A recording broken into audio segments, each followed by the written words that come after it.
I don't have much truck with cozy games.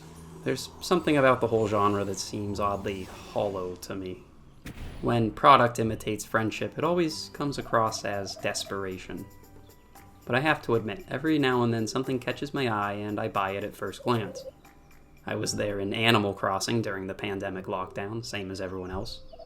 And I do have a deep, dark, secret appreciation for my time at Portia. Nightstones is my newest exposure, a cozy adventure game borrowing from a lot of inspirations. Animal Crossing, Zelda, a short hike, with dialogue that seems to be pulling from that sort of weirdo nonchalance of Earthbound or Paper Mario. It's got minimal, easygoing combat that plays out like a slow-moving block puzzle, a short runtime, and extremely charming art direction. The main gameplay of Nightstone revolves around the Night Stones, magical rocks that turn day to night, night to day. We use them mostly for exploration. Certain areas are blocked off at certain times, but flip the lighting and suddenly you're good to go.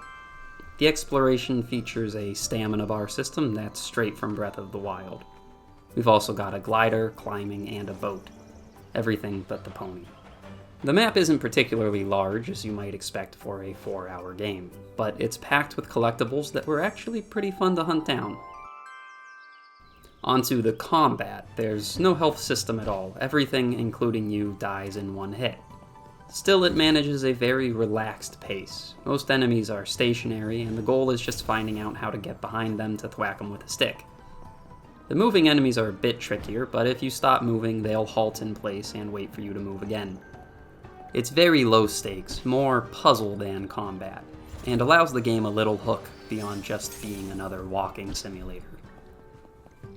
We play a character who is sucked into Mythica, a dream world populated by humanoid animals, and must repair a portal to return home. We're joined by a cast of real oddball creatures.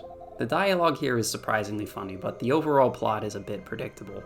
Considering the game is only around 4 hours long, it's telling a concise, somewhat melancholy story that will definitely resonate with some people.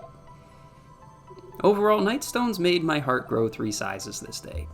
It's one of those rare games that recaptured the magic of discovering an old classic, a Chrono Trigger and Earthbound, those games that made a CRT screen feel warm, like someone made this beautiful thing just for you. I really can't recommend it enough. On the pain scale, it's a painless. I bought and completed this game on the same day. Personally, I love that. I know that every gamer has their own price calculus they consider when purchasing a game. Me, I believe that the true cost of a game is the time spent not having fun, not the dollars.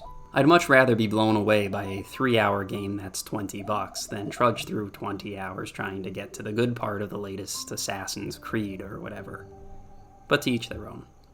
This game doesn't have co-op, but it's probably an incredible experience to share with a younger sibling or a child. I don't know, I still remember playing Parasite Eve with my older brother, and that was a much less wholesome experience. Anyways, that's all for my 29th review. I might have been extra susceptible to the cozy game lure after spending so much of my year in the relatively depressing atmosphere of post-Soviet post-apocalypse games. This one really worked for me. Well, thanks for tuning in. See ya.